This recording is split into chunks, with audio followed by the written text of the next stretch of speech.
Good morning. Good morning. How are you? How we doing? Hi, how are you doing? Take your time. I'm doing well. It's a beautiful morning in New York. It is. It wasn't 115 degrees today. It was only, like 85. Yeah. That's an improvement. That's definitely an improvement. Yeah, my third summer in Okay. New York. I'm still getting used to the city heat. Yeah. Ah, all right. Okay, so we're going to get into that. Tell us who you are, the company you represent, and then we'll get into a series of questions. I'm Lisa Wicker. I'm the head distiller, head blender, and president of Widow Jane Distillery in Brooklyn, New York. I split my time between Bardstown, Kentucky, which is where my primary residence is, but I live 90% of the time in Brooklyn these days. Okay, cool.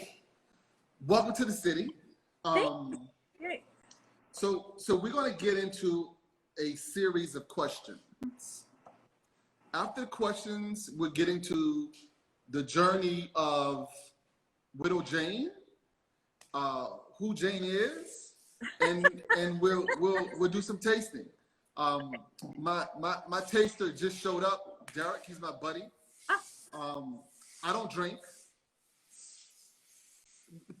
Derek drinks. I guess the only person we're missing is my son, who's a serious bourbon drinker. Oh, is that right? Yeah. How Serious. He's in college. He's 22. Oh, awesome. Perfect. My son's a serious whiskey drinker too. So both of my son-in-laws and my son are my favorite drinking buddies. Yeah. How old are they? Oh gosh, my oldest son-in-law is 38, my son's 34, and my youngest son-in-law is 30. So yeah. Okay. Yeah. I remember taking my son out to eat. He was not 21. And he'd say, Dad, can you buy me a drink? I'm like, dude, no. He goes, come on, I got an idea. I goes, I drink already. I said, but I'm not buying you a drink. Yeah. And he goes, why? I said, well, when you turn 21, what are we going to do? So when he turned 21, he made sure we went to the Four Seasons and got a drink. That's awesome. What's he studying? He's studying white girls and finance. What he's studying. and in that order? Yes, probably in that order. Probably awesome. In that order. So I found out about you all. I worked at Four Seasons. I've been in hospitality since high school, a long time. Yeah. And then I worked at Ralph and Cacoo's in New Orleans. Yeah. I worked at the Hilton Hotel in New Orleans. Been there? Then went to Atlanta, where I went to college at Morehouse. And I got a job working at Four Seasons Hotel behind the bar. I was there for a year and a half, and then I transferred to Four Seasons Hotel in Manhattan. I left 6 years ago today. Oh, wow. Okay. 6 years ago, came up on my Facebook. It was 6 years ago. Today was my last day. I was there for 18 years. Okay, well, we'll celebrate. In the bar. Yeah. It's an anniversary, right? Yeah, right. So, yeah, me leaving to do my own thing has been quite the journey. This is me sitting here doing my own thing on my journey. All right, good. And I'm excited to hear about it. Yeah. It's my second or third act, right? Yeah. What word or phrase do you overuse most? I'm sorry, ask that again. We're going to get into the questions. What word or phrase do you overuse most? Right, overuse. Yes. Say often, use a lot. Ridiculous. I use it in these times that may not be overused. Bad. Yeah. I'll say something's ridiculously good or ridiculously bad or ridiculously crazy. Yeah.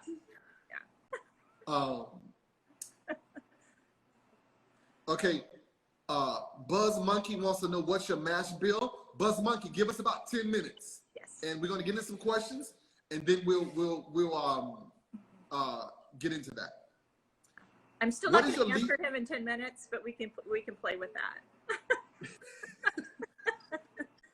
Okay. What is your least favorite thing to do? Paperwork. You know, I talk to all sorts of people, and everyone says the same thing. Yes. What is your most favorite thing to do? Be with my kids and my grandkids. Yeah. All right, cool. Yeah. What is the one thing your significant other or spouse would like to change about you? Let's not go there. Listen, this is a PG show. You can say something light. Yeah. Pass. Do I get a pass? Next question. Yeah. Okay, we'll pass it. What makes you? I get 3. Okay, say that again. 3 to 3 before I got on here. What makes you tick? Oh gosh. In a good way. In a good way. I love my work. I love all the aspects of my work. You know, I've always said I love the farmers. I love the truck drivers. I love the distillers. You know, everybody's salt of the earth in this business, and that makes me tick because every day is different. I get up and there's always some other. You know, if I woke up at 5:30 this morning and already had a wonderful conversation over social media with another distiller in Texas about heirloom corn, right? Very nice. Obviously, Very he wasn't nice. sleeping either because he's gonna, it must have been 3:30 in the morning for him. Yeah. Right? Yeah. Sometimes I would get an email at 2, 3, 4 in the morning, and I'll respond. Yes. And the person responds back. And my thinking is always, this person is probably serious because they can't sleep thinking about this. Yeah. I can't sleep anyway. Yeah. So there we go. Yeah. What irks you the most? Oh, insincerity. Yeah. Whether, Right. yeah. What sound make you happiest? What? I'm sorry. What sound makes you happiest? What sound makes me happiest? Oh gosh. Oh, that's a good question. I'm a music junkie. What do you like? Right now, I'm on a tear with old guitarists. The last couple of years until COVID hit, I was like, because I have to travel so much for work, and so you go to an area, figure out who's playing. You can always find a ticket for 1, right? You know, or 2, or whatever. And then, yeah. So So you're a fan of live music? Yes, I like music in general. Yes, I'm pretty eclectic with what I listen to, but if I fall back on something, it's definitely, acoustic guitar or old guitarist for, old guitars for 100, kind of thing. So. Yeah, we have a guitar builder on Monday. You do? Yeah, he's actually a black guitar maker. Oh wow, where does he live? He's in California. Oh wow, I'll watch that. That's amazing. Yeah. So, who's your favorite band? Oh gosh, that's not fair. Yeah. If I have to go down the nostalgia route, I guess I'd say the band, right? If we're gonna go through nostalgia, right? Yeah. Yep. Who's your favorite guitar player? Oh, Clapton. I mean, I know that's cliche, but he is. You like who you like. Yeah. All right. What profession? Go ahead. Oh yeah, there's definitely, your brain wants to go to something to tell people that's a lot sexier than that, but that's what it is. Yeah, I like George Benson. I had a serious infatuation, love thing about Stanley Jordan. Oh yeah, this is not, yeah. You must be older than you look. You're either an old soul or you're a lot older than you look.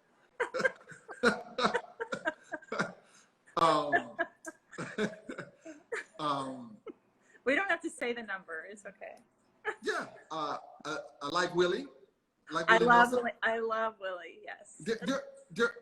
There are a lot of people that cross genres, and there are a lot of people that have went into the studio and played for other people that you'll never hear about. Yeah. Yeah. Like I went to a Joe Sample concert, and he talked about being in the studio playing for the Beach Boys. And I'm like, huh? But it makes sense because he's a very excellent keyboardist. Yeah, my brain's like popcorn. Do you remember like when Alison Krauss and Robert Plant, how many years ago was that? 10, 15 years ago they released, I'm thinking their voices don't go together. And they, yeah, they did. Yes, they did. What would you want on your tombstone? Oh, I don't want a tombstone. I want to be cremated. And, I told my kids, I said, sprinkle me any damn place you want to. Let's say I've done 80 of these. 65 have said the same thing. Really? It amazes me how many people don't want a tombstone. Oh, that's so interesting. But if you did, if I did, I'd say, I want. She made damn fine whiskey. Cheers. Yes. What is it about your personality that drives your business?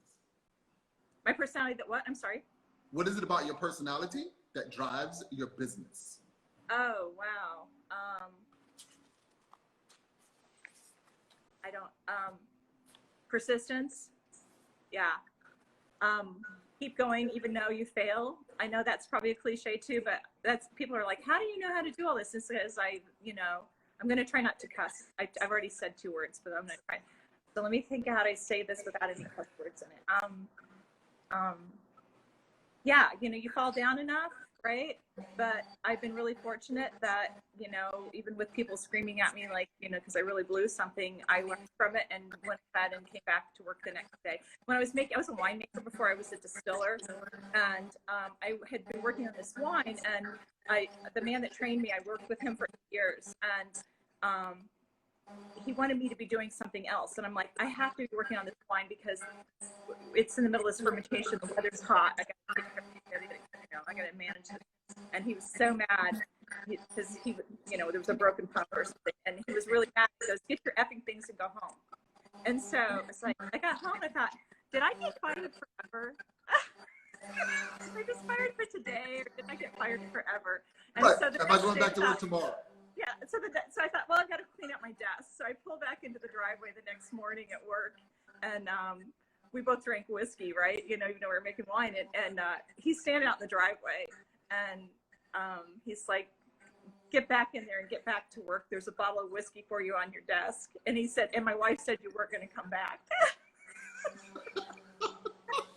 Well, I'm happy you went back. I guess we'll find out about that a little later, rather. Yeah, persistence, right? What is it about your personality that hinders your business? Oh, getting hung up on details. I mean, sometimes I know that sounds crazy because, details are what makes the whiskey what it is. It makes everything else what it is. But sometimes I can get on a path and I can't let it go. I have to just keep peeling all the layers back. It's like, okay, I need to move on. I've got this. I need to move on. There's always something else to learn, So exactly. I always tell people when I was making wine, I'm like, if I can master the next 5 things, I'm going to be in business, right? Only to find out each one of those 5 things had its own 5 things. And so I can keep the details are endless. Yes. Yeah. So I have to learn how to manage it and know where to stop on that, and I'm not always very good at that, so. Yeah. Who would you travel cross country on a motorcycle with? Myself. You gotta give me a person. I will answer this, but I have to circle back on this one. All right. Yeah, I'm not giving you any more passes. No, I got 3, and that's 4. No. I got 3, and I've only been 1. No, you got 1 pass, and that's it.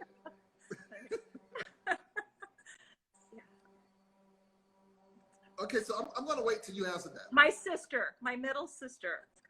Nice and safe. Yes. Yeah. You know, she and I both had this dream of being cowgirls, only we grew up in the Midwest, you know? So yeah, I would go across the country with her and we'd find some cowgirl gig, you know? All right. What was your favorite concert? Oh my gosh.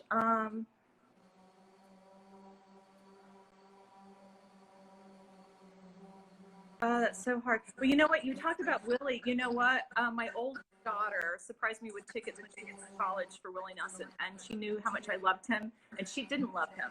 And so that might be it because of. Okay, well, let me ask this: did she like weed? Yes. There you go. You listen to weed. You listen to Willie. She can smoke weed in the audience with everybody else. Yeah, I know. Poor Willie. He's just like impregnated with it, right? It's my man. But the fact that one of my children, like, you know what I mean? Care enough to do that. Yeah.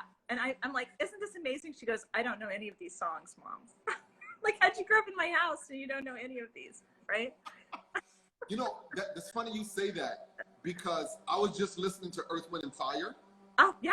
Yeah, that's and true. I always say my mother was a DJ because of all of the music that she played in the house. And that is the reason why I'm attracted to the music that I'm attracted to, is because of her influence.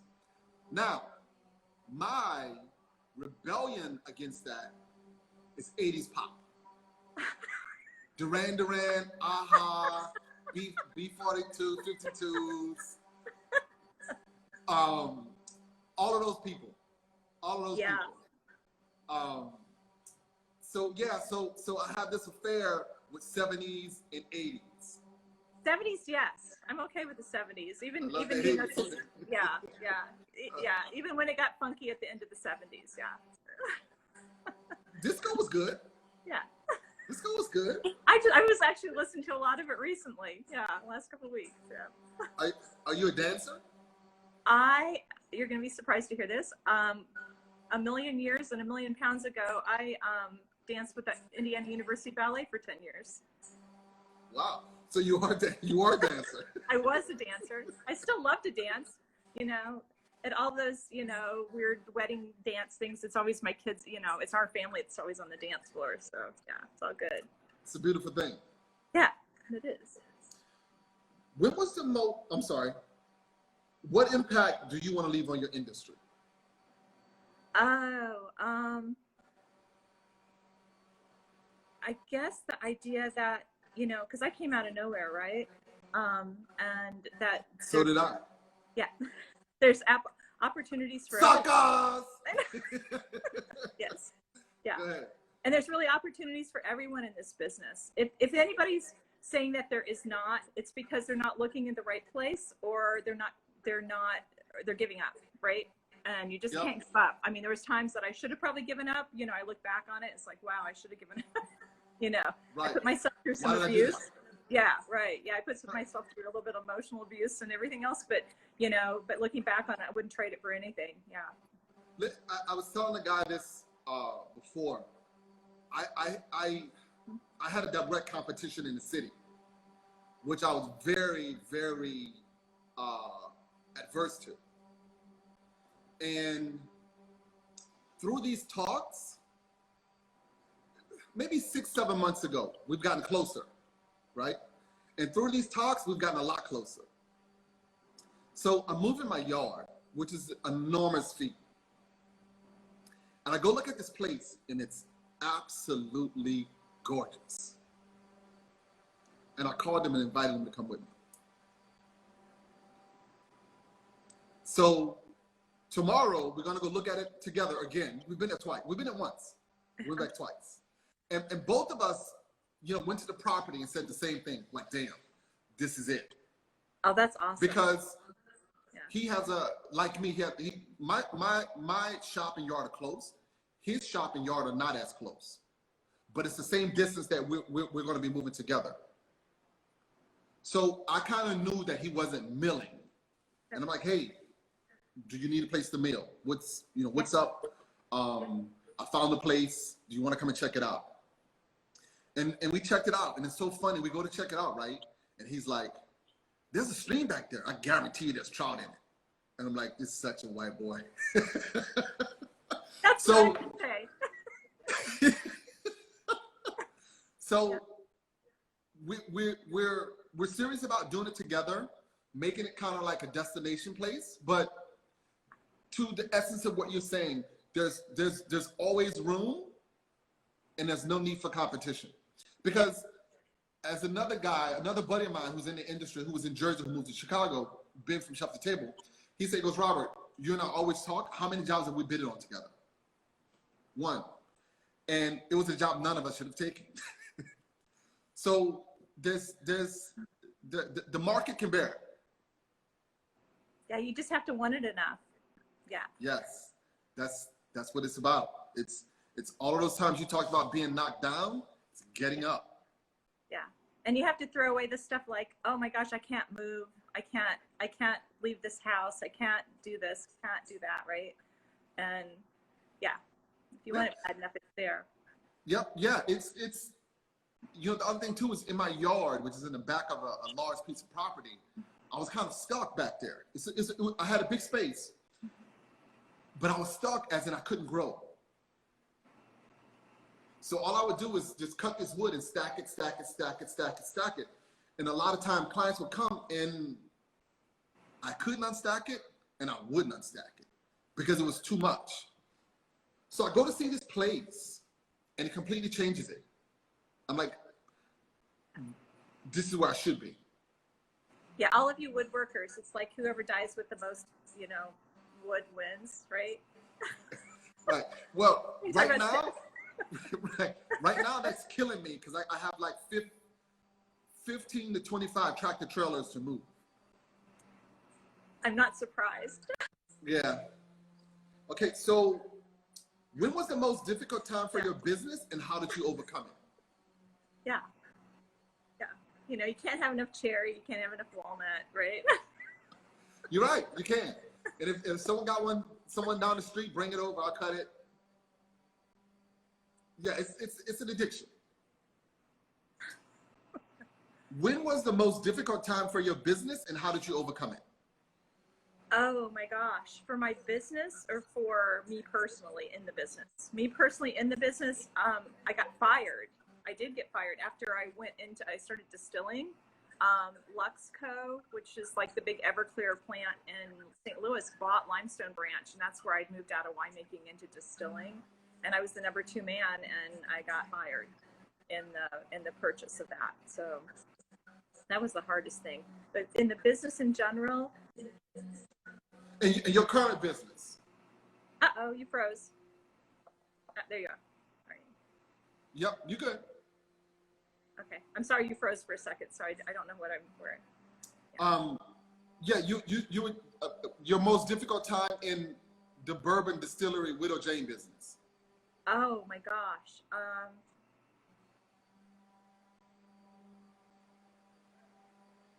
If there wasn't one, that's good too. Oh, you're froze. Okay, I can see you now. You're good.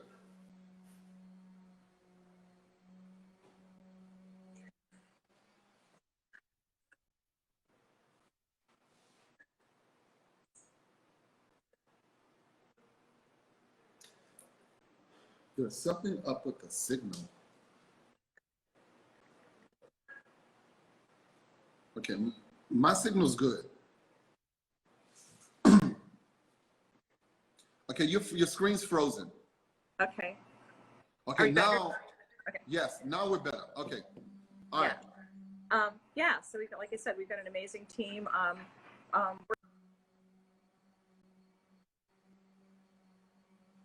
You're frozen again.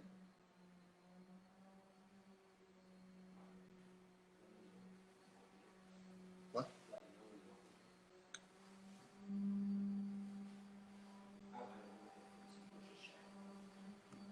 Yeah, I can't hear you. Your screen's frozen.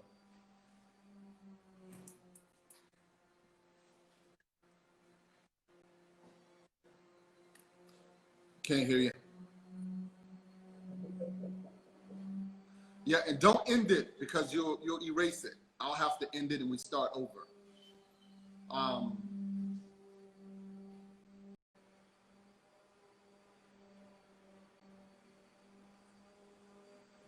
Hello. Sorry. It's all good. We're gonna work this out. All right. Thank goodness Michelle's like over here in the wings, because yeah. I see her in the mirror. Oh yeah. What's up, Michelle? Hi. What's up? Okay, so we're gonna go. We got 3 more questions, and then we get into your journey. Okay. And then we get into the burger. Do you have any Black friends? I do have Black friends. Okay. Do you often see people of color in your industry? I'm sorry? Do you often see people of color in your industry? Not often. No. I mean, yeah, I trained a Black distiller, and he sat down in front of me one day because I'd sent him to OSHA training, right? And he sat down in front of me and he said, at least I was the only Black dude.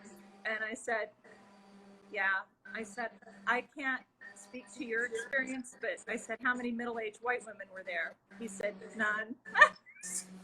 Yep.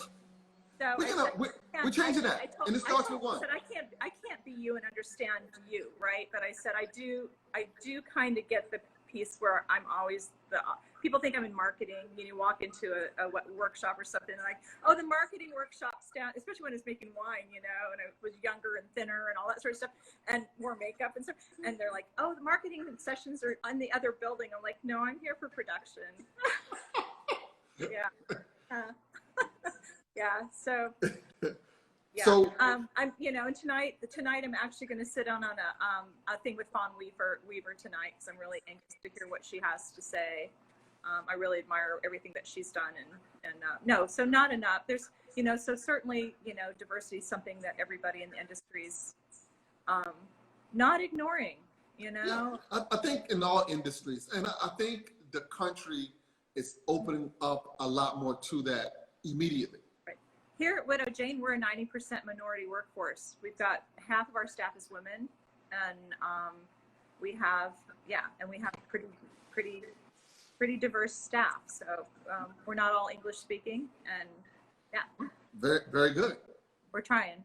Yeah. It's happened. The lovely thing for me is it's happened organically. Some of the employees were here when I got here already, and then it's just been the right. I always say man, whether it's a man or woman, but you just hire the right man for the job, and just happened organically. So yeah, look at the person and make sure they're the best person for what you're looking for. Right. And so we got, that this happened. Like I said, it hasn't happened because I'm saying, okay, well, I can't, I'm trying to balance this out. I got to find the best person that I can find. Yep, I'm with you. Who would you most like to have a conversation with? You. You know what? You are so lame with the answers. It's too early in the morning. If you'd let me drink first, the answers would have been a lot better. It's proven that if you're, have a little bit of something in you to take the edge off, that it like drowns out the white noise, and you can actually, do your math, your paperwork better, right? I'm with that. So, we'll get started in a little bit. We'll drink and talk. Awesome. Okay, so who would you like to have a conversation with? And I got one more question, and I got to get back to you with that other question. I need to study and have some answers. I need to have a little flip book. This is why I don't send them to people in advance. And then everyone asks, what kind of questions they're going to be? I said, oh, it'll be fine. It's just regular questions. I looked at the list you sent Michelle, and those were regular questions. Yep. Yeah. Exactly. I've been set up. Yeah. Yes, that's to calm you down. Okay, so who would you most like to have a conversation with? Oh gosh. Here's another lame answer, probably. My mom died 6 years ago, and I would love to have another conversation with my mother. What would you talk about? I would talk about I've given my dad so much credit for what I do. He was an engineer and a hobbyist woodworker. That's the reason I know about all the wood stashes. Yeah. Right? That's accurate. Yeah. And so, he part of his eulogy, my sisters and I, we talked about how he treated us like girls, but raised us like boys. And so for the time period, being raised in the 60s and 70s so with his, and I was able to tell him that, my mom unfortunately died of an accident. And so I didn't have a chance to tell her, and I had the chance, I didn't take the chance to tell her that, the people skills and things that she, that she gave me are I put into use every single day. Yeah. Those times are tough. Yeah. Yeah. So if I could talk to my mom one more time, that would be remarkable. Okay. When was the last time you cried? Oh, this morning. Because my son got engaged yesterday. Congrats. Yeah. So I cried last night because she's amazing. Yeah. And so I told him a while ago, like, you're in this dangerous part of your relationship. And he's looking at me like, oh gosh, Mom, don't give me the talk or whatever. And I said, yeah, I'm starting to like her a whole lot better than I like you. So if you guys break up, I have a problem. Right. So think about long term. Yeah. Yeah. All right. So I'm going to ask you this question again. What is the one thing your spouse or significant other will want to change about you? Or have you heard in the past? That I'm not so independent. Okay. All right. So that's that. No more questions. Okay. All right. So tell us your journey, how you got started, the things that led you to what you're doing now. Oh my gosh. When I was growing up, a friend of mine in high school and college, his parents had a winery, and it was a hobby. His dad was a law professor. It was Bloomington, Indiana. His dad was a law professor and was actually getting a lot of the Indiana farm winery laws passed, so that liquor sales and things in Indiana for years on Sundays, and he knew that for a family winery to be viable, it was going to have to have sales on Saturdays and Sundays. And so he was part of the core of the original farm winery.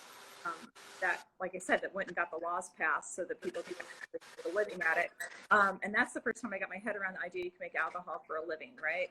And, I started tinkering with, like my grandmother's sauerkraut crock, and my dad calling me and come home and clean up this mess, kind of stuff.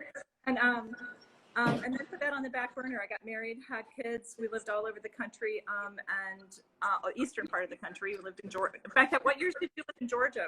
I lived in Columbus, Georgia for 5 years. I lived in Atlanta. Yeah. What years were you there? I was there during the Olympics. Oh, wow. From 93 to 98. Oh, we just missed each other. Yeah. By a year or two. Yeah. Yeah, I loved it. I've always wanted to live in New York, and I've always wanted to go to Morehouse. So during the time I was in college at Morehouse, I was always thinking of New York, New York, New York, New York.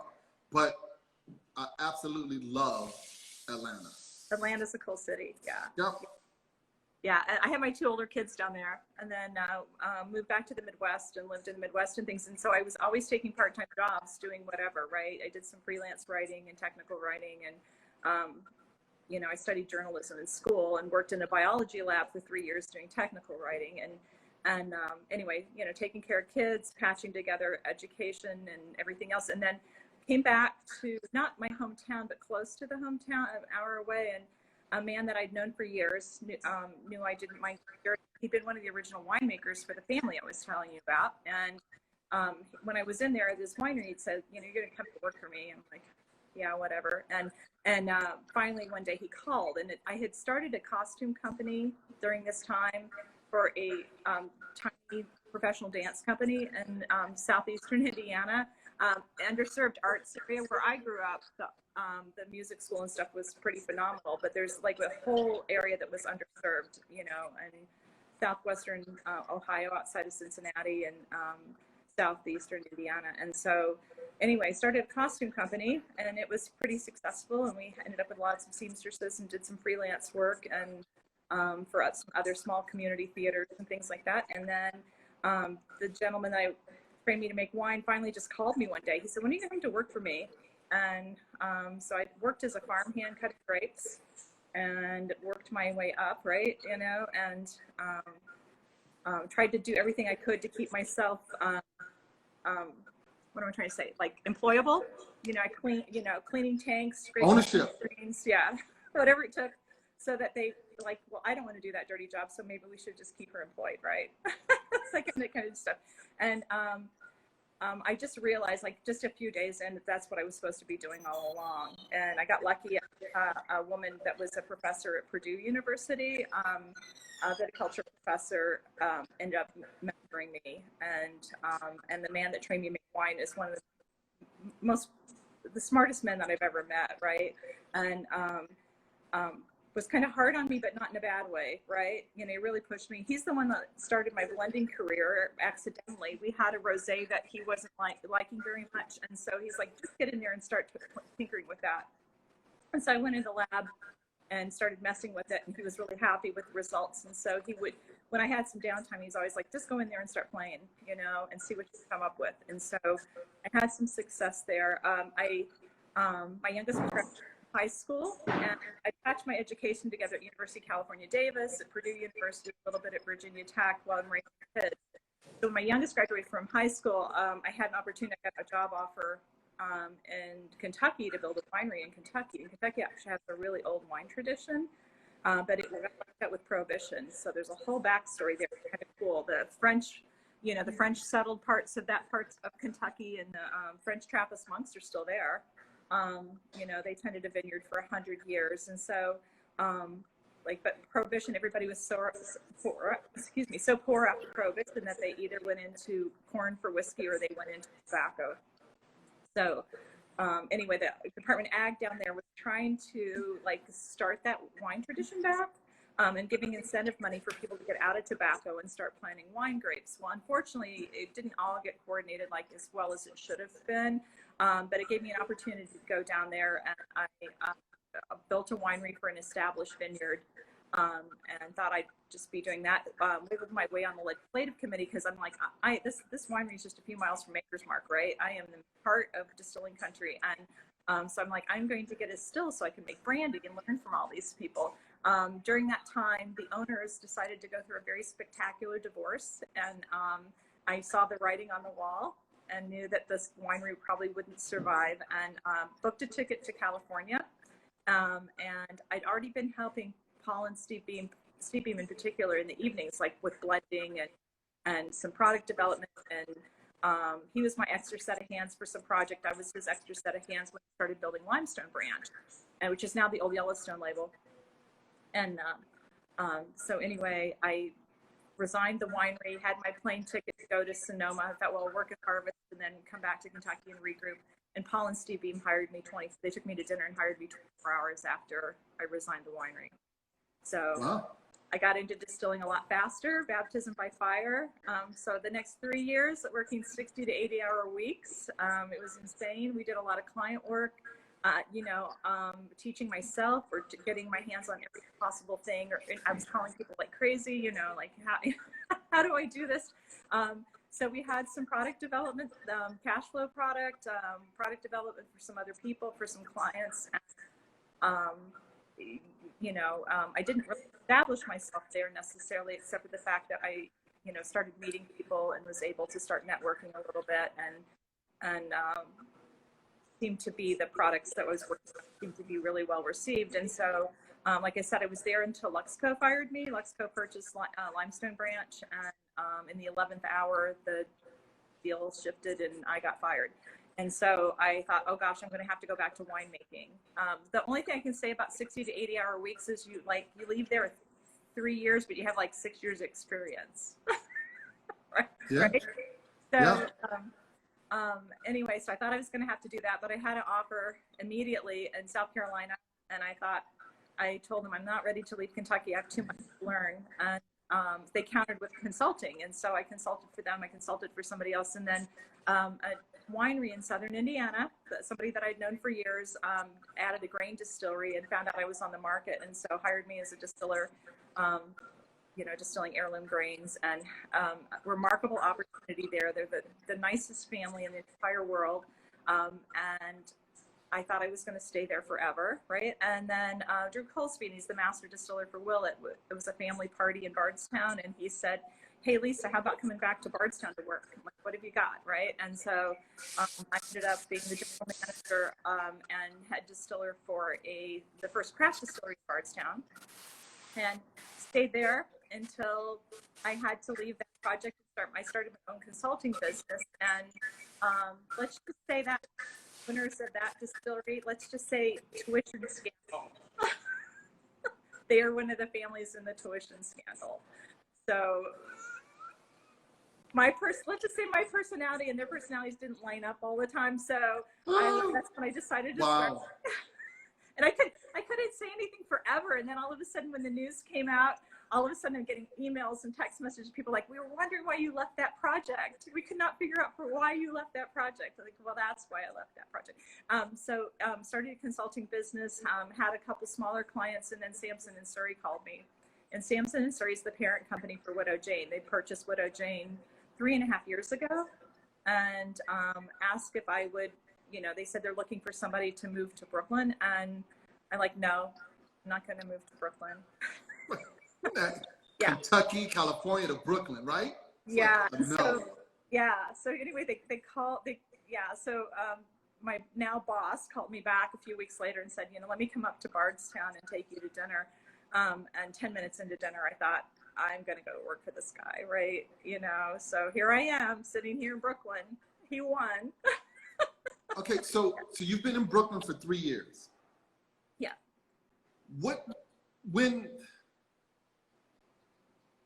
When you got to Widow Jane, how big was it? How many varieties of whiskey did they have? Oh, they had a lot. I don't even know what the number was originally. They had so many different expressions, and that's not unusual for a craft distillery to find their way, right? Because you want to experiment with everything. And so we've actually whittled down the expressions. Now we're starting to expand our source bourbon blending parts. We have a lot more labels into that now. But the stuff that's distilled in-house, we have pared down to Wapsie Valley, heirloom corn, Bloody Butcher heirloom corn, and Baby Jane, which is our trademark open pollinated cross heirloom corn. So. Okay. All right. So Derek, let's go. We're gonna start tasting and smelling. Yeah. So here, let's see if we can see the bottles. Let me see.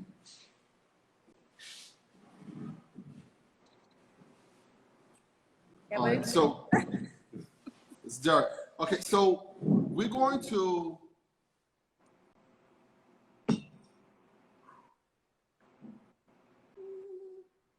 so here we go. Here, right? This is our first. Okay. Okay, how do you want to start? I'm sorry. How do you want to start? That's what I should be asking. Yeah, I'm going to suggest Decadence go last because it's sweet. Okay. Yeah. We could definitely start. Do you have, what else do you have there? I can't remember what else you have. Oh, do you have this? Do you have this? Let's start with this first. No, I just changed my mind. Let's start with the other. Okay, what about this one? Lucky 13. We'll start with Lucky 13 first. Yeah, we'll get to the Rise at the end because the Rise. Okay, Lucky 13.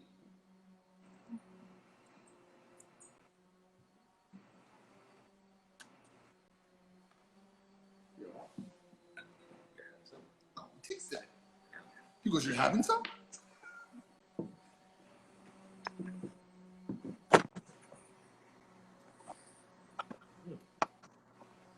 It's a man's drink, boy. I gotta put the pinky on that. I don't know if I could. I might strain my pinky if I do that. The story behind Lucky 13. This is sourced bourbon. It is Indiana juice.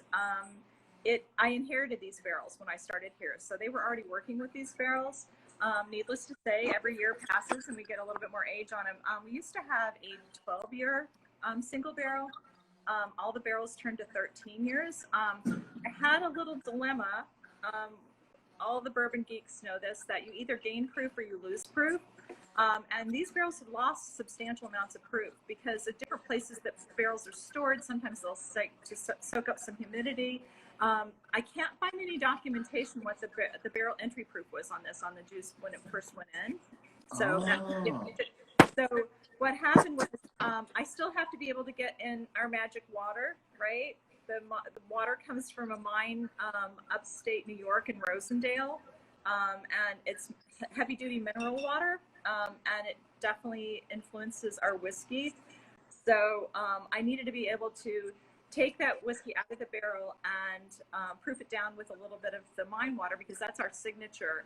And so this Lucky 13 expressions are that you have to check the label because they could be anywhere from 91 to 99. I like the odd numbers.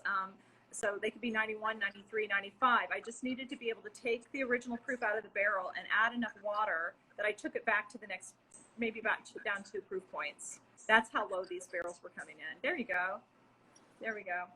Yeah, and mine's at, I have a 99 proof here. Wow. I'm nervous. Feel like I'm back in Vegas and trying to recover. So did you all change any of the labeling, the packaging at all? No, I loved it, right? And the company is, you know, that was part of why they bought Widow Jane, Sampson and Surrey, is because it was the whole package, right? It was the, you know, the look and the feel of the place, the look and the feel of the whiskey. So, yeah, you know, if it's not broke, don't fix it, kind of thing, right? Yep. And so the label's so distinctive, and you know, you get to a place where you can walk into a bar and you can check it, you know, just glance at the back door and see Widow Jane. It's really distinctive. Right. So, how big was the company when you all took it over? Not very big. You know, I don't know what kind of big numbers you're looking for. The Widow Jane is an interesting business plan because not unlike other craft distilleries, when you start a craft distillery, you either have to source juice or you have to release white spirits because, you know, you don't have any. I always tell people that starting a craft distillery and laying down barrels is a reverse pyramid scheme because you keep building how much money is going out the door rather than the money coming back in the door. And people are always pretty stunned how expensive it is to lay down barrels. So even though that people have set a lot of money aside, you'll start to see distilleries that say, okay, we're never releasing anything except for aged spirits. And then the next thing you know, they're releasing vodka or gin or, you know, some other sort of non-aged expression because you got to have cash flow, right? You got to have some sort of cash flow. And so this brand was based on source whiskey first.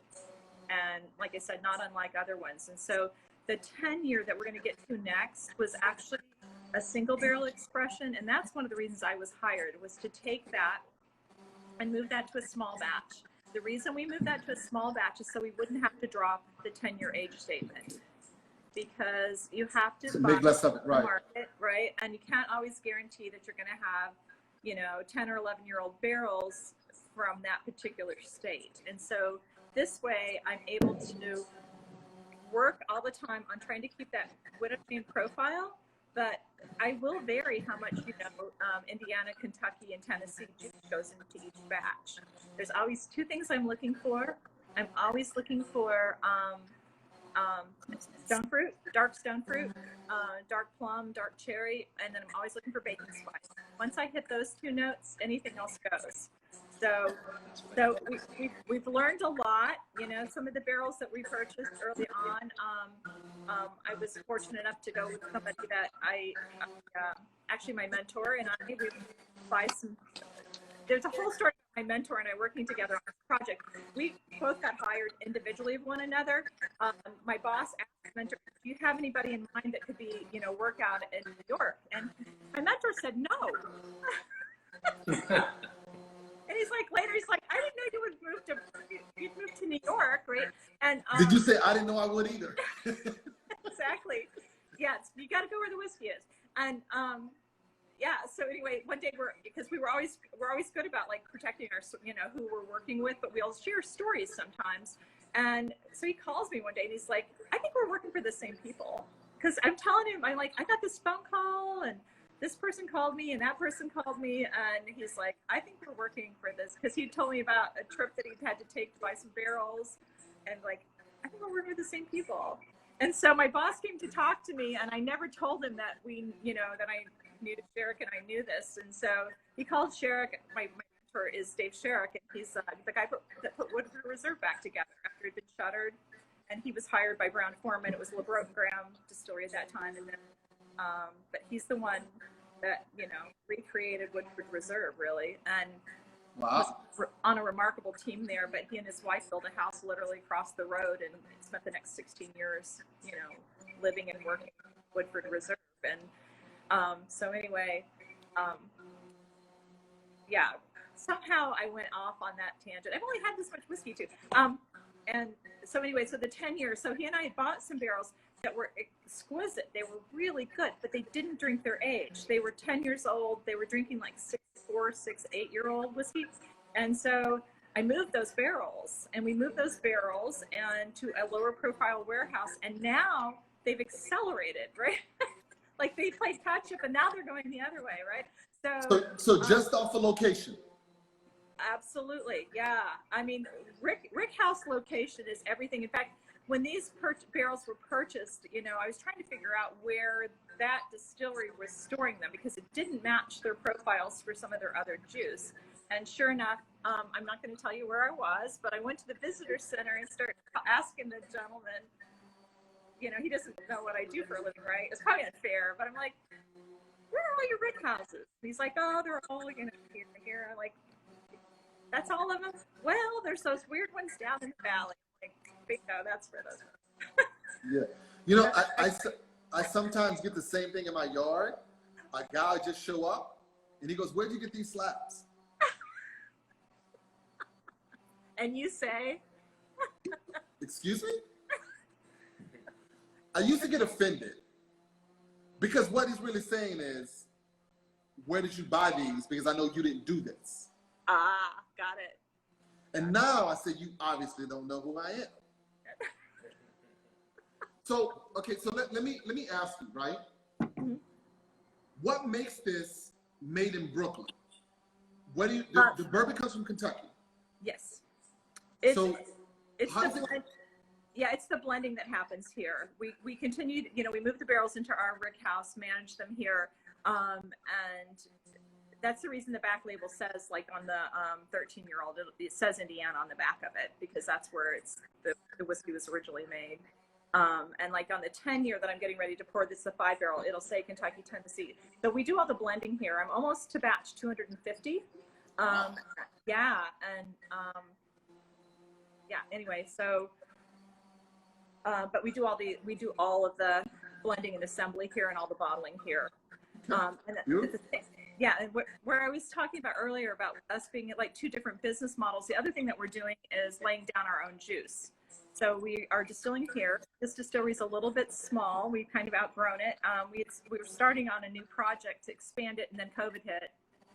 So we'll continue that project whenever to be continued, right? Right. And And that's what I was asking about growth. I wasn't looking for numbers. I was just saying, where was it when you all got it, and where is it now? Oh, wow. Yeah, that was all. Yeah, we're making thousands of barrels more than we were. Yes. So what happened too is the seed corn is grown in Pennsylvania, and then I also have corn growing in northern New York because locust, hail, acts of God. I've got to have seed corn in both places because we have a one-of-a-kind open pollinated heirloom cross, right? So I've got seed corn 2 places. The production corn is also grown up in upstate. Okay, now let's hold 1 second. Mm-hmm. Now, the production heirloom cross is done when you have bees that pollinate and it gives you a particular type of plant Yes. that grows and give you a particular type of corn Yes. that you designed that only you use for your whiskey. Yes, and I got lucky and inherited that project. So my analogy all the time are heirloom tomatoes, right? We all go to the grocery store, we buy hothouse tomatoes. They're fine. We like them, right? They're good. But you know, we all love the misshapen, different colored heirloom tomatoes because it's like a grape varietal. It's got each one of those different colors has its own flavors, right? And so heirloom corn is the same thing as to yellow dent. So yellow dent makes fabulous whiskey. We all love yellow dent whiskey, right? The supporting grains with yellow dent are the most important. So what do we talk about when we talk about bourbon? Is it a wheated bourbon? Is it a high rye bourbon? Because those supporting grains are actually adding that flavor to that yellow corn. So the supporting grains with heirloom corn aren't quite as important because you don't want to override all those beautiful, delicate flavors that are in the heirloom corn. So, you know, we talk about the supporting grains, but they're not the focus. You know, with yellow dent corn, the supporting grains tend to be the focus on the flavor profile. So, you know, that's what we're doing with all of that. So we've got corn growing in Kentucky, upstate New York, and Pennsylvania. And Kentucky, the reason we do Kentucky is because we can grow the volume that we need. And my boss has paid for me to do a takeover at a distillery in Kentucky. So it's my call for heirloom corn. It's our corn, and it's their staff. And so we're laying barrels down there like crazy. And the idea is that when we build a bigger facility in Brooklyn, then we'll repatriate everything to Brooklyn is the goal, right? COVID slowed us down a little bit. I used to say I was going to do it in under 3 years, and I don't know so much anymore. That's when I started. We'll see what happens with all of that. But yeah, so, and then we didn't know whether we were going to, like, you know, tell everybody which distillery we were distilling at and all that sort of stuff. And then we get a group of women here from Kentucky on a tour, and they're like, oh, we saw your barrels at Castle and Key Distillery. Like, I call my boss, I'm like, we're not going to be able to keep this a secret. And I was doing another bourbon podcast, and these guys are like, can we ask you about the Widow Jane barrels we saw getting rolled at Castle and Key? I'm like, yeah, you can ask me. So another friend of mine early on, he's got his phone down, taking a picture next to his leg of the end of a Widow Jane barrel there too. He's just like, hey, you need to tell me about this. Right? Busted. Yeah. So I told my boss, I'm like, there's no secrets here. We just, you know, so not that we were going to not be transparent. It's just that, you know, you wanted to release it. You wanted to let the information out when you wanted to. Yeah, exactly. Yeah, exactly. So. Yeah, and we're definitely committed to transparency. So, you know, because I wear my heart on my sleeve sometimes and talk a little too much, but yeah, it's all good.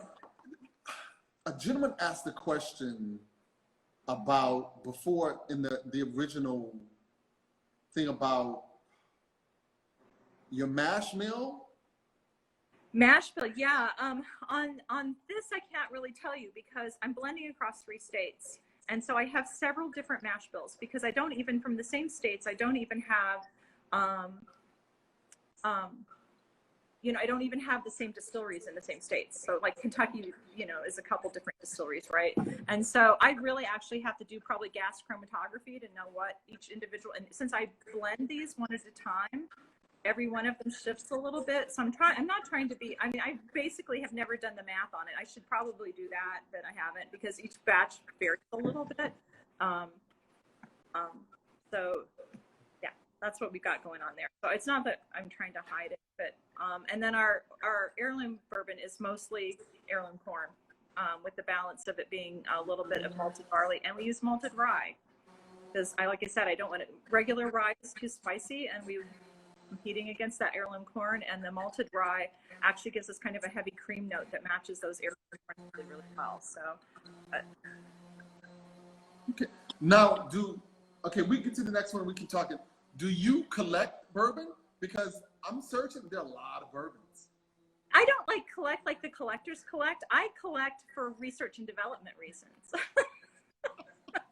Right? You collect a drink. Yeah. You know, you put your expense report on, it says R&D under the liquor store bill. Yeah, I actually have an allowance for it. I actually have a lot, but you know, so I buy, you know, I go into different tiers. So like I purchased a lot of New York bourbon right now, right? You know, I've got from Mackenzie and Hill Rock and and some people doing some really fabulous stuff here in the state of New York. And then I go on different tears with the different distilleries, you know, out of Kentucky or other parts in the country. So I just want to see what everybody else is doing. I want to see what the big guys are doing. Also, the best advice that I was ever given was by the man that trained me to make wine. And he's like, don't just drink your own juice. You're going to start to like it. Yep. You got to know what's out there. Yeah. And you get house palate, right? And so, you know, I've had some craft distillers. I had this happen in the last year, and these guys are starting their own craft distillery. And they're like, this is the only juice that we drink anymore. And God bless them, it was so full of lactobacillus, I could barely choke the stuff down, right? Because they obviously have problems with their fermentations, but they hadn't been drinking anybody else's whiskey, so they didn't know that it was tasting off, right? Like sometimes when I'm working and I need to shower, and I'm in it for so long, I don't know. And someone walks on and be like, dude. Yeah. I call it barn clean. Sometimes I call it barn clean, where I think I'm still clean enough to like go to the grocery or something, and then you get to the grocery and you realize you're so much dirtier than everybody else. But back in the barn, I see complete.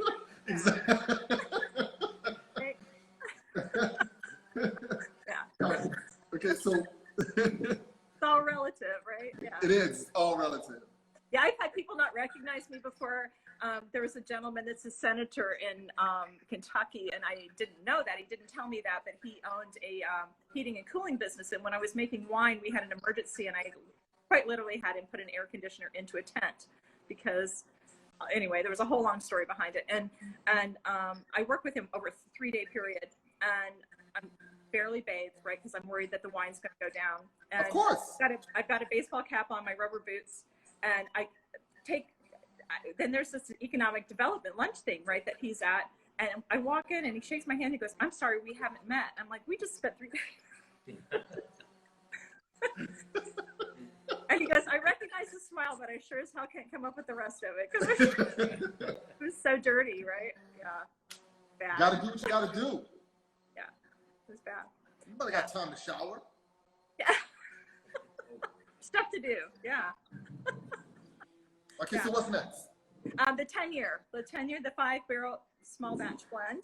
Yeah. And this is our flagship, right? This is the one that was originally the single barrel, and those single barrels got older and moved to, you know, our 13-year-old. And then this is all the 10-year-old, and all this juice is between 10 and 12 years old that's in here. But like I said, I'm always working on trying to find. Widow Jane's also known to be a really bold whiskey, you know, so. Yes. Now, this to me looks, I'm from New Orleans, and we drink on the street. Yeah. This looks kind of like to go. Drop it in your back pocket and keep it moving. Is that kind of what this was for? That's because it's a sample bottle. You can do whatever you want to it. It's a big sample. Sample bottle. Yeah. You have one of these in your purse.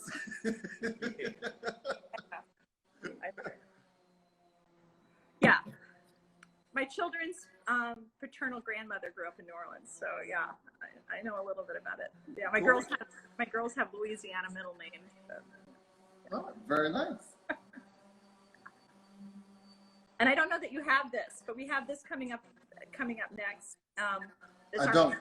The Vault's the 14-year-old, and the reason why is because it's sold out everywhere, and we'll see we're even getting down to the end here. I'm doing another version of this. I'm getting ready to do another round of this, and so we'll make sure we get, even without another show, make sure we get some of it when we get. Absolutely. Yeah. So this is like. How do you sell out? Is that like the best problem in the world to have? It's the best problem in the world to have. It's the best problem in the world to have. Yeah, it's always shocking, you know. It's like, oh wow, good people like the juice. That's good, right? Yeah. I mean, it's like, because when I go to restaurants and they're sold out, and it's like in the middle of the shift. Yeah. I'm thinking one or two things. They sold a lot of this, or they're completely unprepared. And I'm going to assume you weren't unprepared. You sold a lot of product. We sold a lot of product. Yeah. Right. Yeah. Right.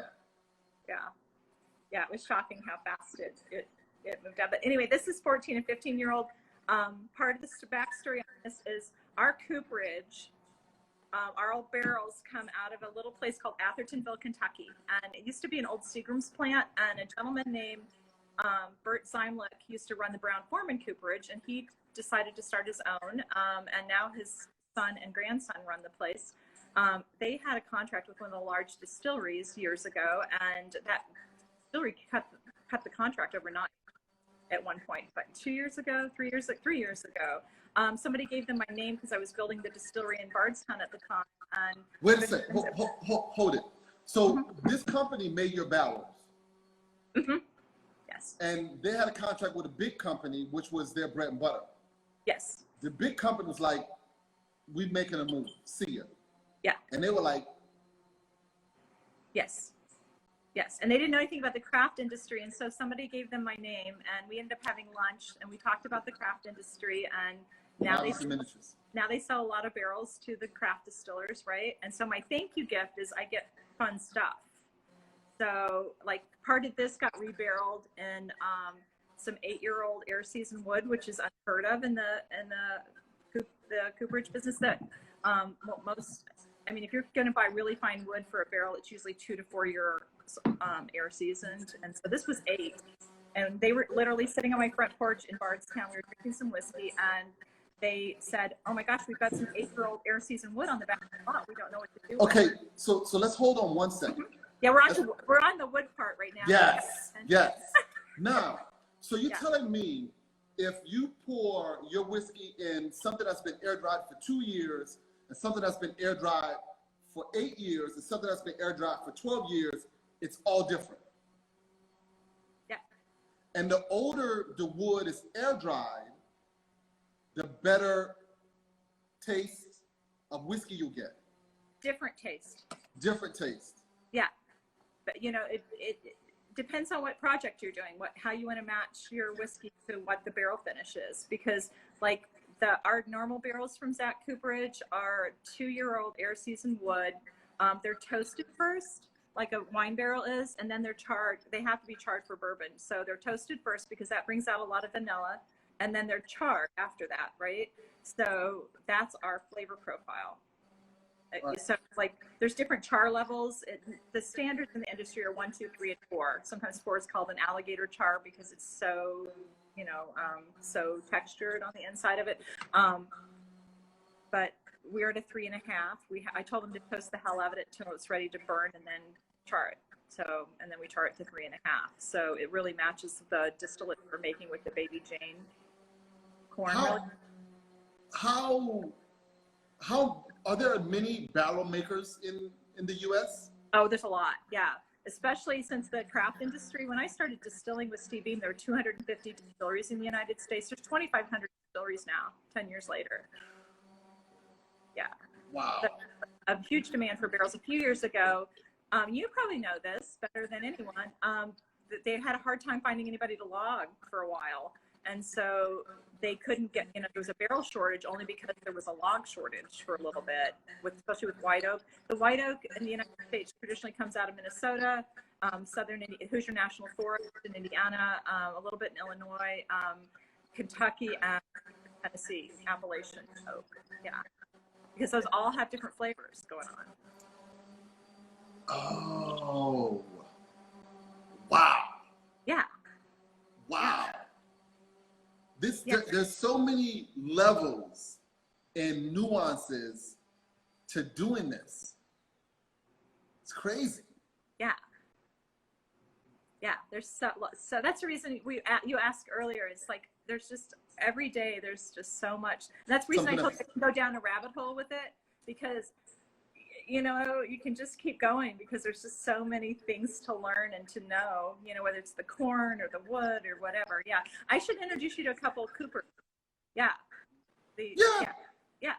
We can get them on here. Yeah. Absolutely.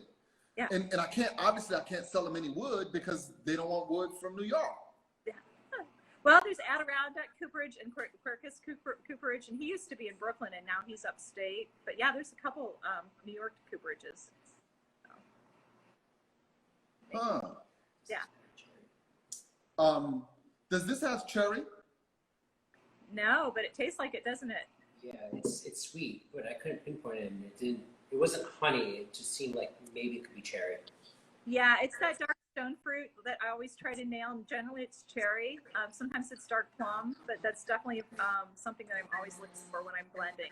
I have to, for me personally, I have to come, that's what people know Widow Jane for, so I have to hit that note, and then I have to hit the baking spice note. And the baking spice is, you know, I use baking spice because it's kind of generic. You know, sometimes it'll be a little more cinnamon, sometimes allspice, sometimes it's kind of a muddled, you know, pumpkin pie kind of spice with 2 or 3 different things in it, but yeah, baking spice and dark stone fruit. And like I said, then outside of that, anything can go, you know.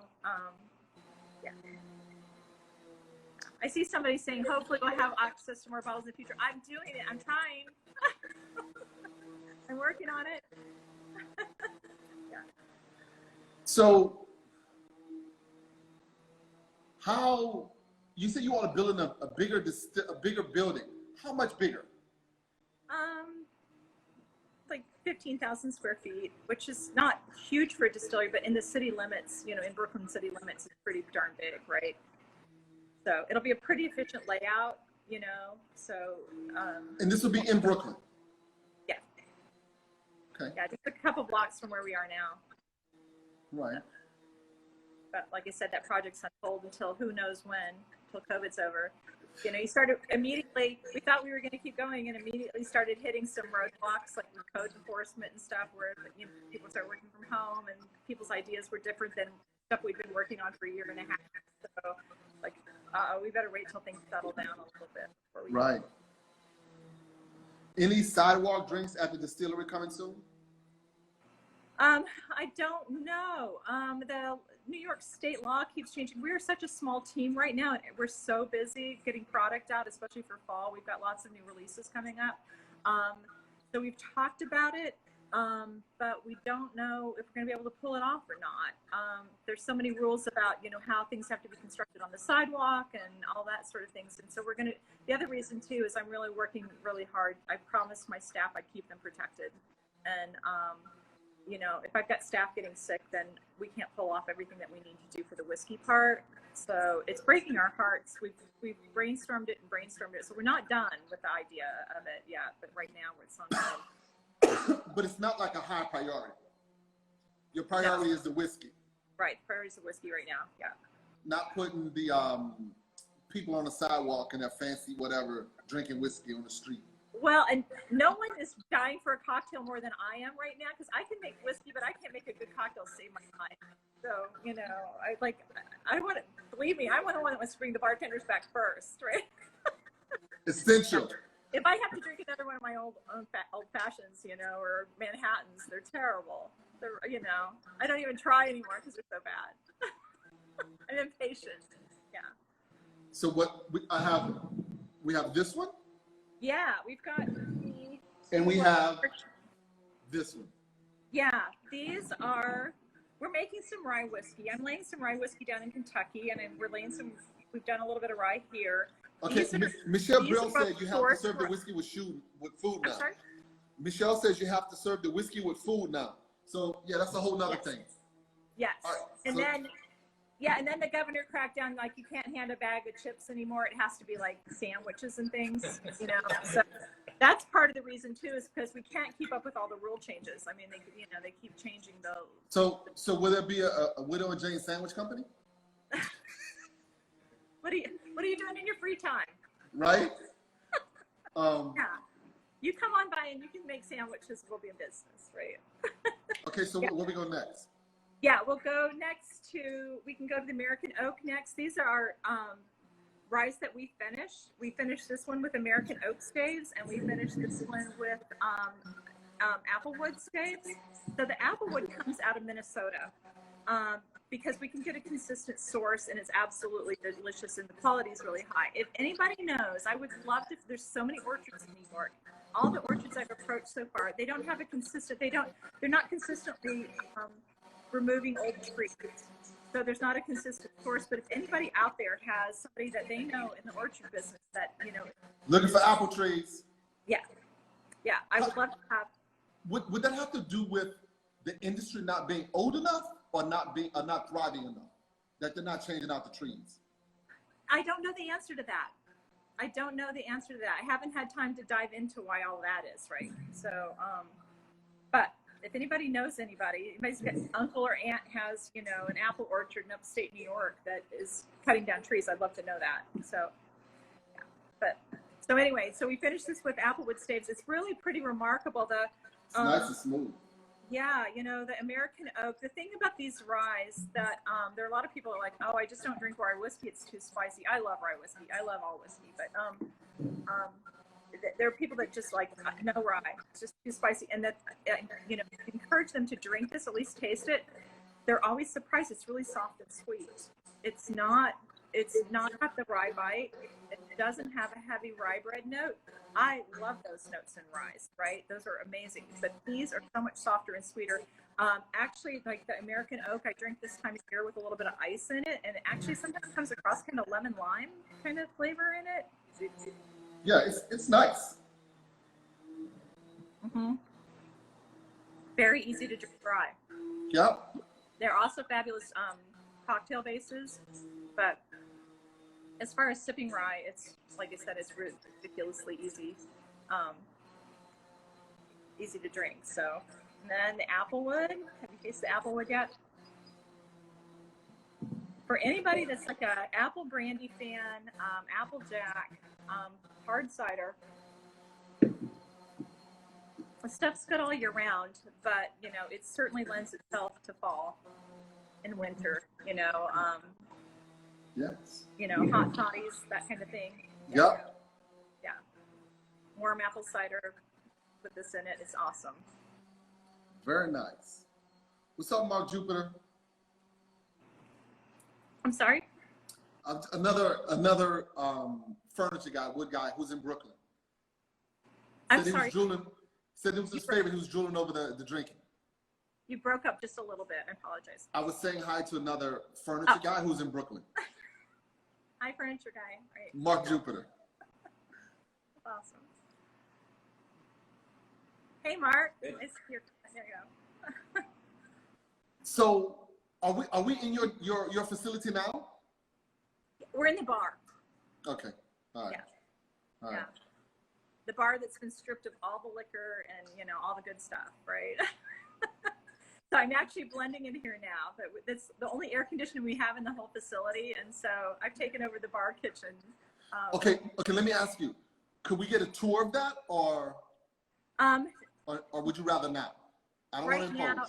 Right now, like I said, I've made a promise to my staff that we would limit anybody coming in from outside for the current thing, but just keep bugging me, and we'll say yes one of these days, okay? Or you know, if you want to meet me, I'm in a tour on camera. I'm sorry. I'm in a tour on camera. Oh, yeah. We can do that. You want to do that now? You've been drinking too much. Yeah. I have two more of these things today, too, so it'll be great. My last one's at 9 o'clock tonight with the Los Angeles Whiskey Club, so it'll be great. Cool. Yeah. Yeah, you're going to have a nice, cool day. Yeah, so if you could give us a tour, that's kind of like a part of the conversation, a part of the experience, if you can. Yeah, I can do that. Michelle's coming. Michelle ran from next door after she heard you ask that, so here she comes. Do you want me to film doing this?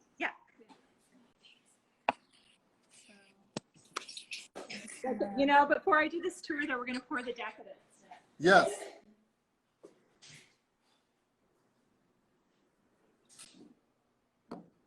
How many other women are there like you in the industry at your level?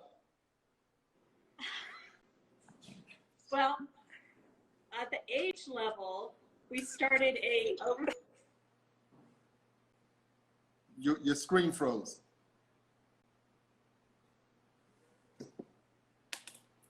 Michelle, the screen's frozen.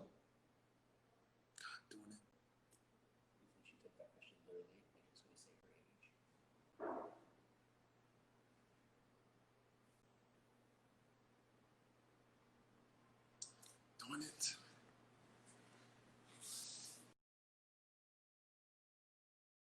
We lose it all. Robinson Miniatures, what's up? This is pretty good. Hello. Are we back? Yeah. Okay. Yes, we're back. I don't know how to operate since Michelle's got the other part towards her instead of the. Yeah, right. Should I That's flip fine. it so you can see it? Yeah, look, that'd be great. Oh, there we go. Now I can see where we're going. This is the bar, but we're gonna leave here now, okay? There's Okay. oh well, we can go see where I'm blending, even though it's a little bit of a mess. So.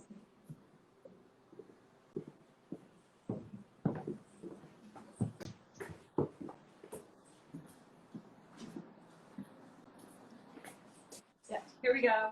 It's a mess. This is Now, for this is The for the crackers are to clean your palate. I'm sorry? The crack? Yes, absolutely they are. But I get lots of things like this. I get lots of like trays from the warehouse.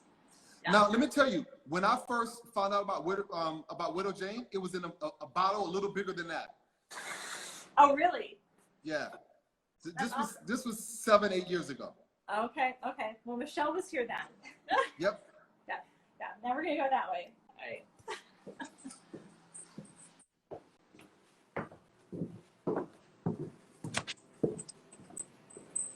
Okay. I was asking, did you often find, were there other ladies on at your level? Oh yeah, there's I would say if you mean by like age, that we started an over 50 women in whiskey club thing. No, I wasn't asking your age. I was asking about your position. Oh. Well, there's 3 of us in that group. There's actually quite a few these days. Pam Heilman was kind of my hero. She stepped down from Michter's last year. She was the master distiller there. She ran the Booker Note plant in Kentucky for 17 years, and then got discovered with the Michter's piece.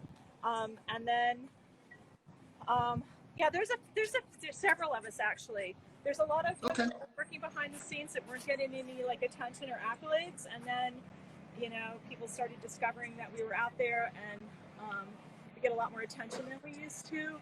I just sat on a panel not too long ago with Joyce Nethery of Jump the Creed in Kentucky, and Pam Heilman right when she retired, and we all started out different. One started out as a school teacher, another one started out as an engineer, and we all ended up coming at it from different perspectives.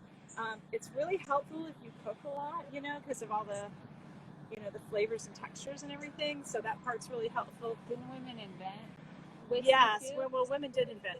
Women invented distilling because, I'm also the consulting distiller for George Washington's whiskey at Mount Vernon. I've been there for 4.5 years, and women, Wow. It was a hearth chore. So a lot, it was, domestic workers, women, head of the household, because if you didn't want fruit to go bad, you didn't want grain to go bad, you distilled it.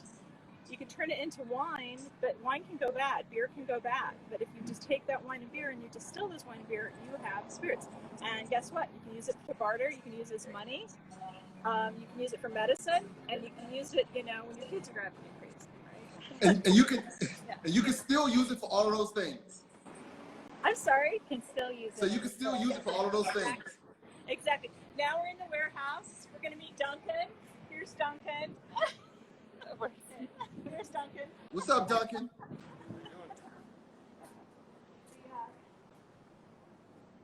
Yeah, this is the best place in the whole place because you walk in and the smell. It doesn't matter what rick house you're in, Wow. whether it's in Kentucky or New York or whatever.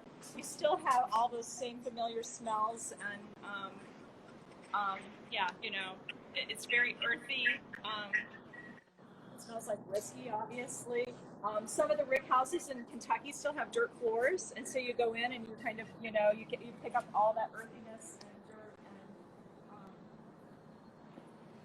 and, all the good stuff, right? And that's what influences the whiskey. There's some people that think there's no terroir in whiskey, but that is just so crazy because, like, even growing corn in 3 different places, it all has different personality, even though it's the same variety of corn. And the same thing, like we were talking earlier about rick houses influencing whiskey flavors. Like Four Roses sold all of their great big rick houses to Royal Turkey. So you go to Four Roses, you see rick houses across the road, right? But Four Roses decided they were not turning out the whiskey that they wanted. So Wild Turkey owns those, and then Four Roses built some rick houses that were they're very short, low profile. So these big, big huge buildings, and but that's how they keep their flavors consistent in what they're looking for. So you can control the grain, you can control the yeast, you can control the fermentation temperatures, the length of fermentation. All of that influences what the whiskey is going to taste like. Very nice. Yeah, and that's the reason everybody can put their own signature on it, as well. Now we're going to go across the street. Is the mash room open? Yeah, I hope so.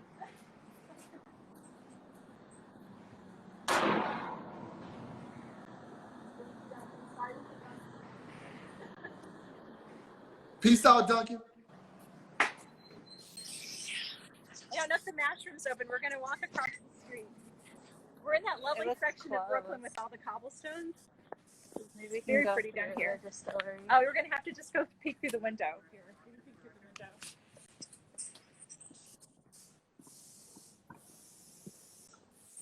Here's our mash room. That is actually the mash cooker right there. I don't know if you can see it or not. Yep. So, sorry we don't have the key on us. It's all good. Yeah. All good. And I'm I'm doing what everybody else is doing. I'm illegally walking around with a glass of whiskey on the sidewalk. That's exactly why we can't open the bar. Yes, people would literally walk down the street. It turns it into New Orleans, right? Yep. It absolutely does.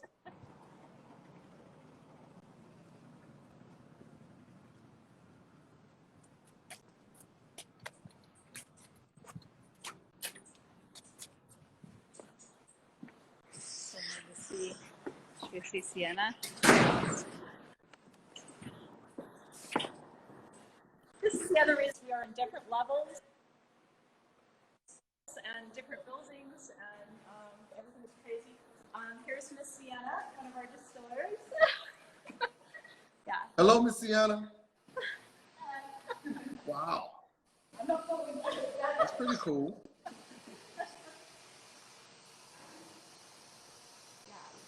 So here's the small, the still that we'll end up moving this one with us, but we'll have some larger distilling equipment. This is a Christian Carl still. They were originally built in Germany for brandy because they do so well with the varietals. And I keep following Michelle around, and I don't know if I'm going to Because I'm trying to get the shell behind you. You're good. And so it actually works really well for heirloom corn because it's, like I said, it's good for distilling great varietals and keeping those characteristics. And the same thing happens with these heirloom corns. With this still, we've got a pot distillation here, and then there's two columns here. We don't use that second column, which is actually a vodka column. The second short column is considered a beer column. So there's so many different ways to process mash. This is a pot distillation that goes then through the column. And so technically it's not a full 2 distillations. It's like a distillation and a half, distillation 2/3, 3/4. But it keeps the characteristics of corn. We're not overstripping the distillate that way. Sometimes you'll pot strip and then re-distill that distillate that you've stripped out, the alcohol that you've, and then that second distillation is the one that purifies it and cleans it up a little bit more. And so you can do pot strip, pot distillation. You can do column strip, then to a pot. There's all these different configurations. Same thing. When you're trying to figure out what kind of juice you want to make and what the flavor profile is, what your materials are, it's just like picking the right pot for your stove, right? It can make a difference. You don't want to cook chili in a pot that's too shallow, or right? So it's the same sort of thing going on here. We want to make sure that equipment matches what kind of whiskey that ultimately make. Right? Very nice. Yeah. So if you want to buy a vodka column, I'm selling the vodka column because we're never going to make vodka. Oh, so you're selling that vodka? You're selling the thing on the end for vodka? Yeah, the big column, because there's so many plates. Every little, you can see Sienna working right now. Every little plate in there basically purifies the distillate just a little bit more. So like the short one's not going to overstrip all of the characteristics. Vodka, you want to strip out everything, right? You want to just strip it all until it's neutral, and so that's the reason you would send it through so many more plates, because it's basically scrubbing up that distillate every single plate. Okay, so that's for sale to a vodka guy. Yeah. All right. I've made vodka. I've made good vodka, and I'm not making vodka ever again if I don't have to. Why not? Because it's boring. You know what? When I was distilling for Ted Huber, we actually had a vodka that we made out of bourbon mash, and we actually, with American Craft Spirits Association, we ended up being best in class. Not only did we double gold, we got best in class for it, right? Wow. So, but guess what? It wasn't merchantable because vodka drinkers don't want any hint of anything in it. They wanted it to be completely neutral. So there's no fun in that, right? So I had another big storage vessel, like, you know, with 700 gallons in it or something like that. And I remember my boss coming in and he goes, "Lisa, you're going to have to strip that more." I'm like, no.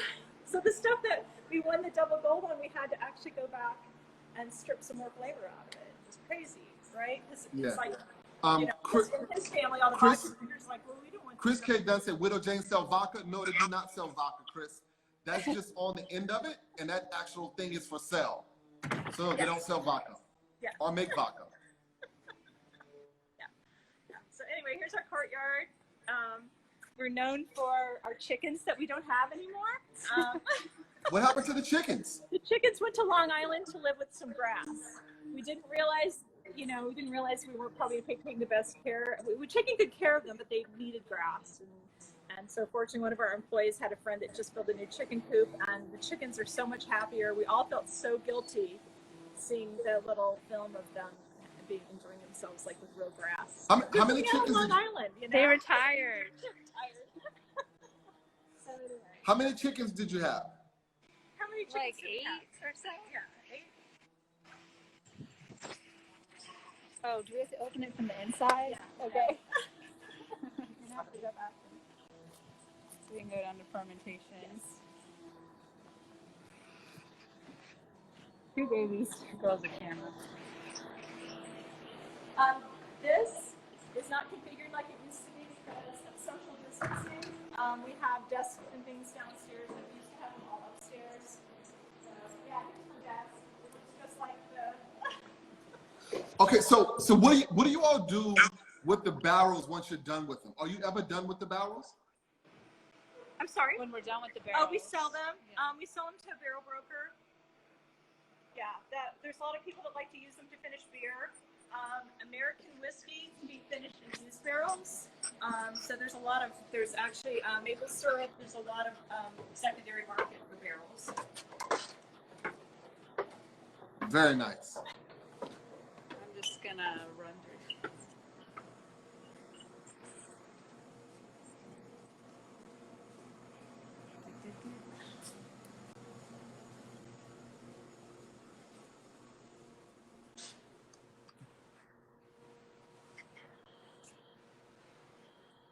Is this the private stash?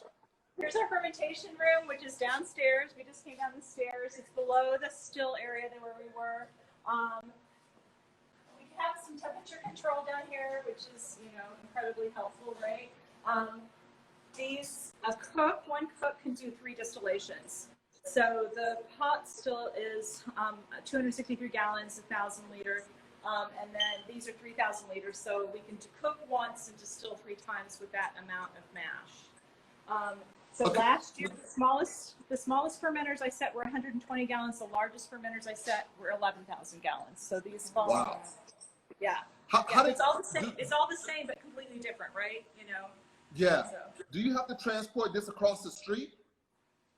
I'm sorry. Do we transport it across the street? No, we do it through the floor and through pipes in the wall.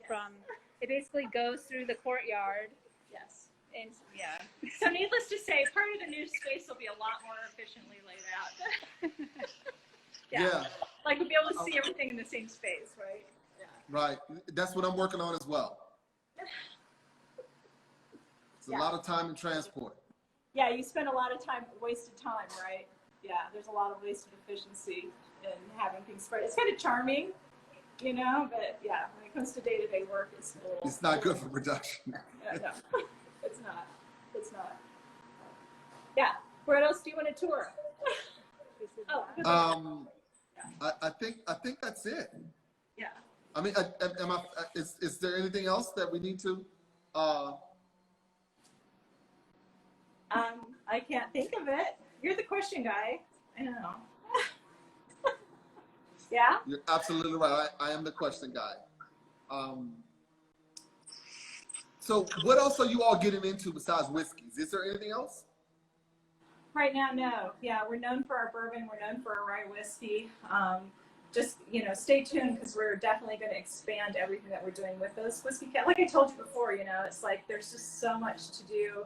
And rather than in our portfolio, we have Brand French malt whiskey, started by Allison Park. We have Few Spirits in Evanston, Illinois. They make fabulous spirits, gin with bourbon and rye, and some other things as well. And then Philadelphia Distilling, Philadelphia Blue Coat Gin. They're in our portfolio as well. Mezcal Vago in Oaxaca, and then we just bought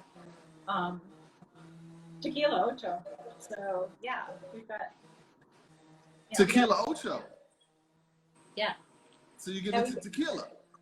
Yeah, we're not making it. We're just part of our sister companies, right? So Gotcha. Sam's in the Story is an amazing organization. It was started by two gentlemen that used to be with Bacardi and ran parts of Bacardi internationally, and they decided to put this portfolio together, the best craft brands that they could find, and and we're able to back those and expand the brands that way, but are committed to keeping it craft. Committed to me still blending every single batch of 5-barrel, right? And so we're still very hands-on. Michelle does all of our artwork and our labeling and marketing materials, and we just do it all here, right? Yep. Yeah. MJ Rose 88 asks, "What's your favorite snack with your drink?" Oh my gosh. If I'm just going to sit down by myself with popcorn, if it's going to be me on Tuesday night by myself, popcorn. Or nuts. Fortunately, my oldest daughter and son-in-law came to Bard's. They were in Chicago in the food industry and came to Bardstown and opened a restaurant and knocked it out of the park. He got discovered by Maker's Mark. He's the executive chef for Maker's. And so we got the whole family. So we all like to cook. We all like to drink, It's a beautiful thing. Yeah, it is a beautiful thing. And my son is on America's Most Hated list. He's an attorney and lobbyist in D.C., but he also just judged his Second World Whiskey Awards this last year, and he's known, especially in D.C. for his whiskey, knowledge and things. And then my youngest daughter and her husband are both major consumers. So got to have the consumers, right? Yeah. So it's a family. The whole whiskey thing's a family affair, right? Yeah. It's very good. My grandson's go to school and say those big buildings have whiskey in them. Because it's Bardstown, right? And May makes whiskey, right?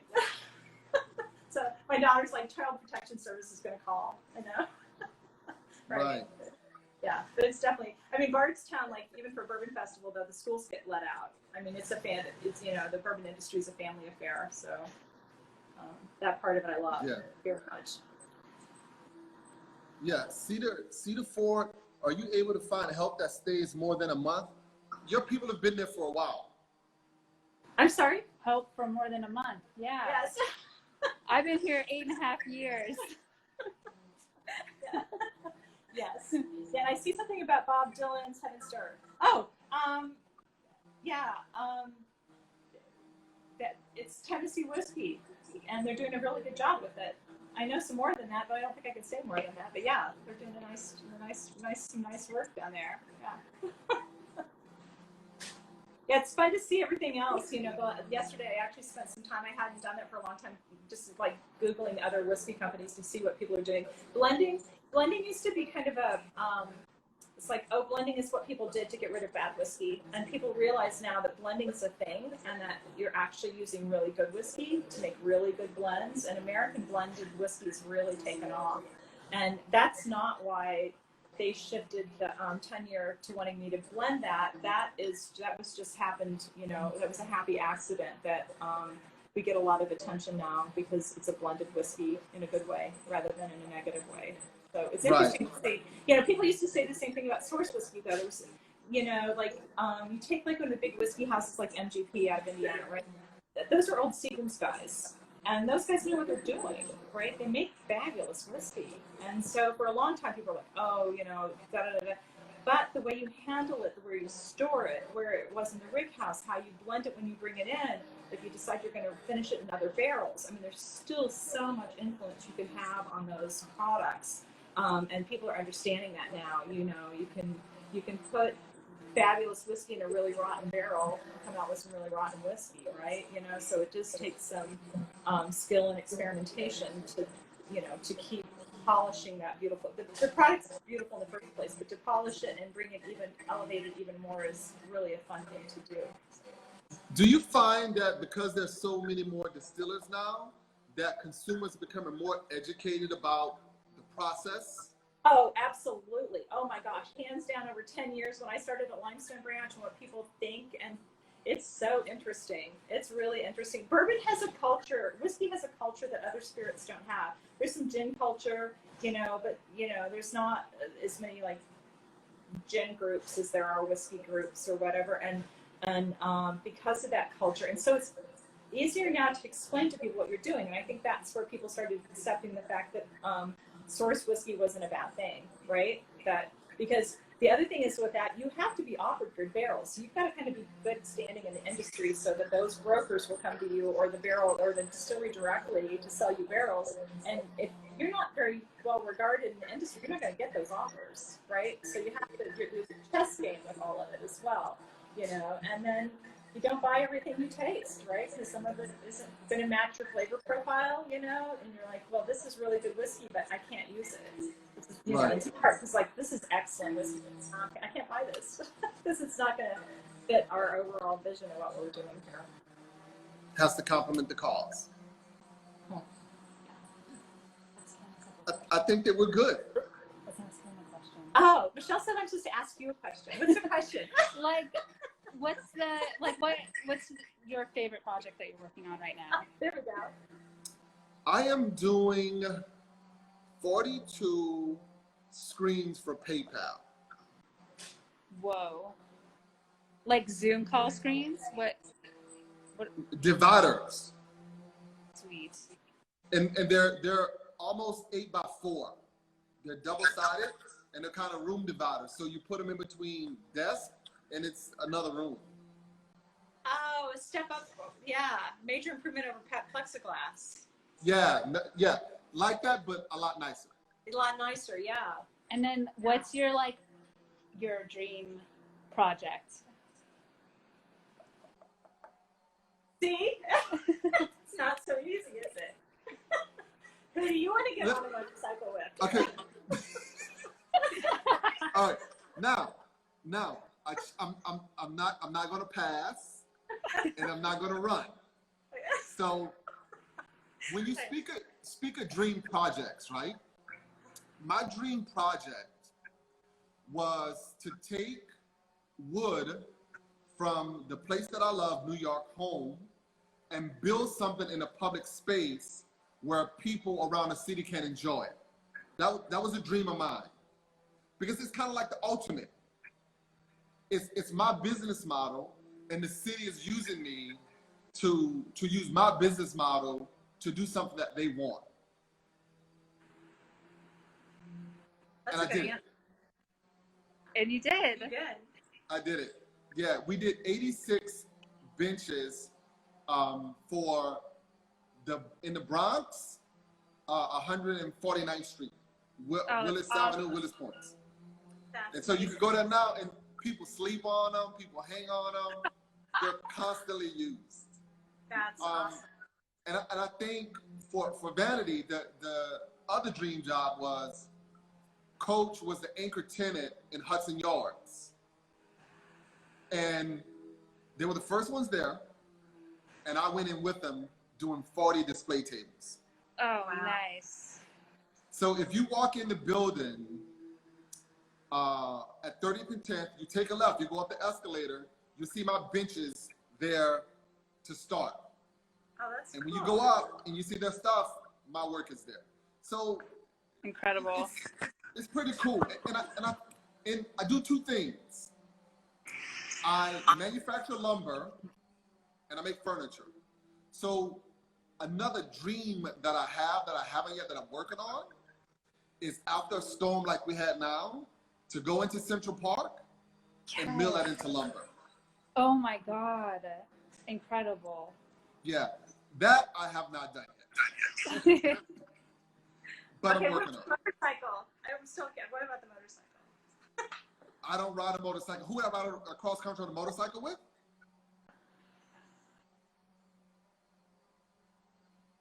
See?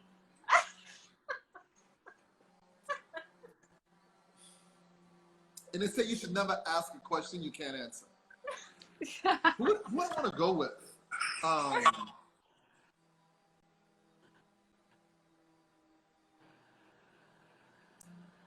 Probably my old roommate from college, Joe Wilson. I'm going to say no. Because when I was building my house, Joe came, and I was sleeping in a camper, and he didn't want to do it. So he's not the one to go cross country with. Who would I want to go cross country with?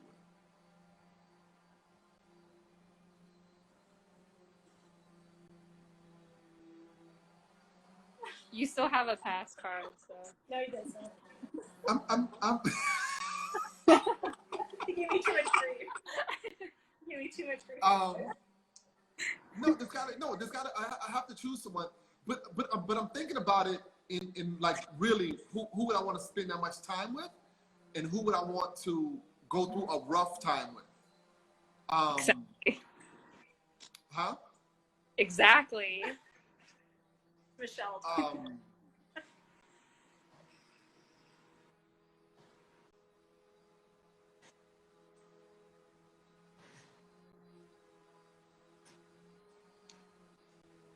That's a tough one, because I've been bad at maintaining friendships, so I've never had like a buddy. And the reason why that question is difficult, and I've had problems maintaining friendship, is because I get tired of people. So, Oh God. who would I want to be on a motorcycle with, traveling across the country? That question sucks. Yes, it does. No, okay. So let me let me answer that. Probably my old Volkswagen buddy, Bobby D. There you go. Bobby D restored an old Triumph motorcycle and used to ride it. He restored. Huh? Yeah, that's your guy. Yeah. Yeah, he restored old Porsches and Volkswagens, and he and I became very close. So if I were to travel cross country, it would be with him. But that would be kind of sketchy too, because Bobby likes smoking weed. So, and I don't. So it would be Bobby D. He's in Catskill, New York. I ride across country on a motorcycle with him, because I knew whatever it was, whether the motorcycle broke down, whether we camped out, whether we had to go eat wild vegetables or plants, he would be able to handle it, whatever the scenario was. And I'm game. So yeah, he's the guy. I ride a motorcycle with him cross country. I go to war with him. Whatever it is, he was game. So there you go. Next, you got any more questions? That's all you got? That took 15 minutes. Check the time. And it did not take 15 minutes. It did. It did from the very start, because we got off track to back to it. It took 15 minutes. All right. Okay. Thank you so much for having us. Yeah. Absolutely. Thank you all. It was an absolute pleasure. Yeah. Best of luck to you. Thank you. Yeah. Keep in touch, and we'll let you come by one of these days. All right. Yeah, and when you all get the new facility, God willing, whenever that is, we check that out too. Okay. Wonderful. All right. Thank you. Thank you. Yeah.